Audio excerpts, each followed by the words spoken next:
पहाड़ से लेकर मैदान तक क्या हालात बने हुए हैं, ये रिपोर्ट के जरिए हमने आपको दिखाई। लेकिन देखिए, आसमानी आफत का सबसे ज्यादा असर जो है वो केरल के वायनाड में अंजलि देखने को मिला है, क्योंकि भूस्खलन के बाद वहां पर आर्मी और एनडीआरएफ की टीम जो है लगातार रेस्क्यू ऑपरेशन में जुटी हुई है। लेकिन वायनाड के लोगों की माने तो उनका ये कहना है कि मलबे के नीचे जो लोग दबे हुए होंगे उनका बचना नामुमकिन है। बिल्कुल, लेकिन इस सब के बावजूद वहां की जो टीम है, रेस्क्यू टीमें लगातार इस बचाओ अभियान में जुटी हुई हैं, इस उम्मीद के साथ कि शायद मलबे से किसी को जिंदा बचाया जा सके। लेकिन इधर मौसम विभाग की जो रिपोर्ट है वो और भी ज्यादा डरा रही है। इसी से जुड़ी हमारी ये रिपोर्ट देखिए कि आखिर देश के कोने कोने में कैसा हाल है।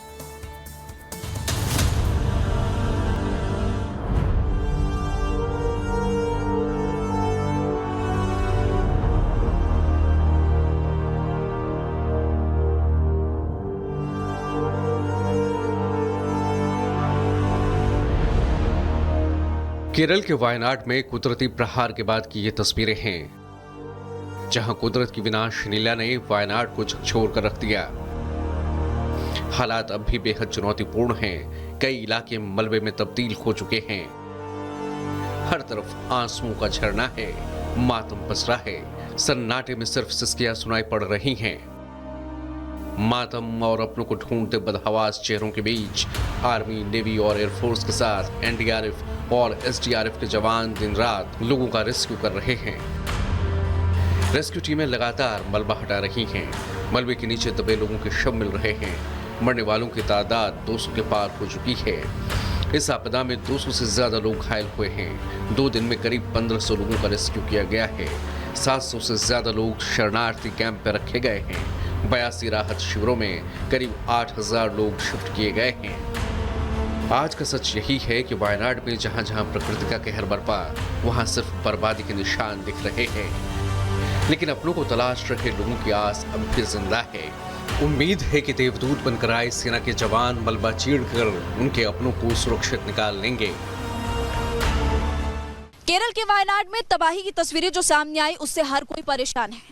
जो भी इन तस्वीरों को देख रहा है ये सोच रहा है कि कुदरत ने ऐसा कहर बरपाया कि कई लोगों की जान चली गई। हरा भरा ये इलाका था, हरी भरी ये जगह थी, लेकिन अब आपको चारों तरफ तहस नहस चीजें, तबाही का आलम यही बस नजर आने वाला है। सामने आपको स्कूल की तस्वीर नजर आ रही है। 3-3:30 बजे का वक्त, जब एकदम से तेज बहाव पानी का, पेड़, बड़े बड़े पत्थर और उसके बाद ये सारे के सारे घर तबाह हो गए। एक तस्वीर अभिषेक से मैं कहूँगी जरा इधर दिखाइएगा।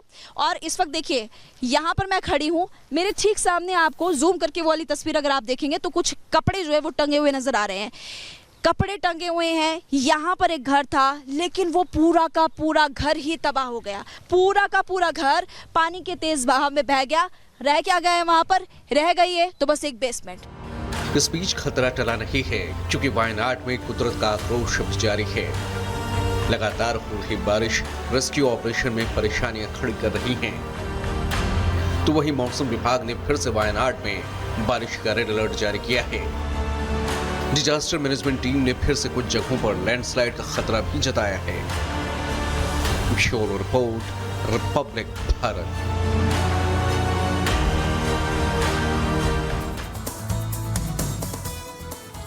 तो आप सावधान हो जाइए और अपना ख्याल रखिए, क्योंकि मॉनसून एक्टिव मोड में और ऐसा मौसम विभाग कह रहा है। मौसम विभाग ने चेतावनी जारी की है।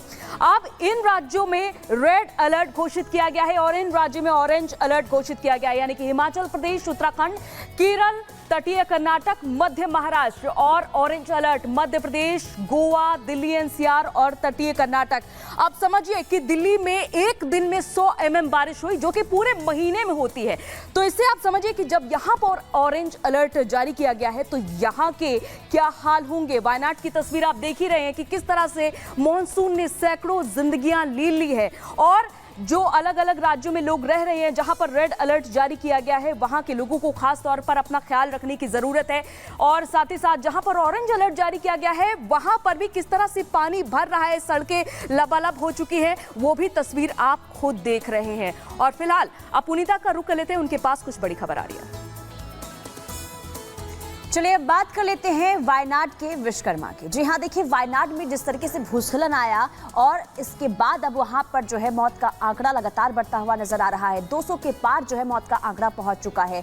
अब जिधर नजर जाए वहां सिर्फ मलबा ही मलबा नजर आ रहा है और आशंका है कि उस मलबे के नीचे सिर्फ लाशें मिल सकती है। लेकिन इसके बावजूद भी लोग वहां पर चमत्कार की उम्मीद लगाए बैठे हैं और यही वजह है कि रेस्क्यू टीम लगातार वहां पर रेस्क्यू ऑपरेशन को अंजाम दे रहे हैं। लेकिन रेस्क्यू टीम के सामने जो सबसे ज्यादा मुसीबत आ रही है वो ये कि पुल वहां पर टूट गया, जिसके बाद काफी दिक्कतें हो रही है। लेकिन आपको बता दें कि भारतीय सेना के जो इंजीनियर्स हैं उन्होंने सिर्फ महज 16 घंटे के भीतर वहां पर एक नया रास्ता तैयार किया है। क्या है वो नया रास्ता, आपको रिपोर्ट के जरिए दिखाते हैं।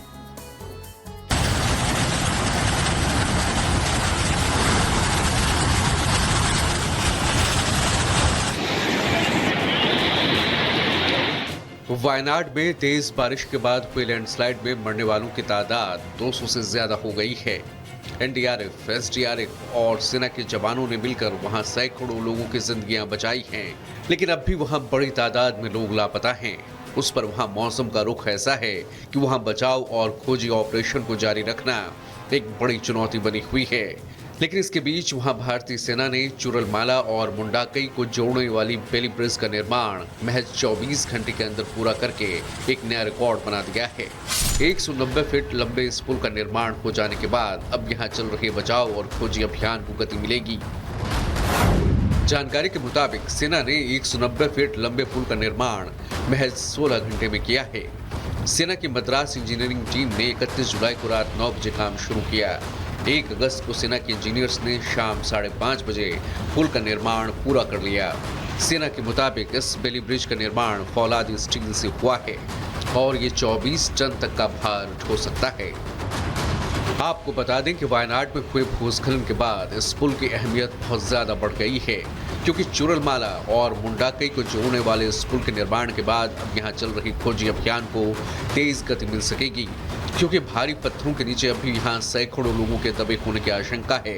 लिहाजा कई टन वजनी पत्थरों और बल्बों को हटाने के लिए जिन भारी भरकम मशीनों की जरूरत है वो इस पुल के जरिए ही इस पार लाए जा सकते हैं। इसलिए सेना जल्द से जल्द इस पुल का निर्माण पूरा करने में लगी थी। वहीं रिकॉर्ड समय में पुल निर्माण के लिए सेना के उच्च पदाधिकारियों ने भी इंजीनियरिंग टीम की प्रशंसा की है। इस कड़ी में त्रिवेंद्रम के रक्षा प्रवक्ता ने सोशल मीडिया एक्स पर सेना के इंजीनियरिंग विंग्स का हौसला बढ़ाते हुए लिखा। भारतीय सेना के मद्रास इंजीनियरिंग ग्रुप की मेजर सीता शेलके और उनकी टीम को बधाई, जिन्होंने सभी प्रकार की चुनौतियों को पार करते हुए वायनाड में 16 घंटे में 24 टन क्षमता वाले 190 फीट लंबा पुल बनाया। ये कार्य 31 जुलाई को रात 9 बजे शुरू हुआ और 1 अगस्त को शाम 5:30 बजे पूरा हुआ। बेशक भारतीय सेना के मद्रास इंजीनियर्स की ये उपलब्धि इस वक्त वायनाड के लिए बहुत मायने रखती है, क्योंकि कभी साउथ का मिनी कश्मीर कहे जाने वाले वायनाड के इस हिस्से में अब भी जमीन के नीचे सैकड़ों लाश दफन होने की आशंका है, जिसे निकालने का काम अब शुरू हो सकेगा।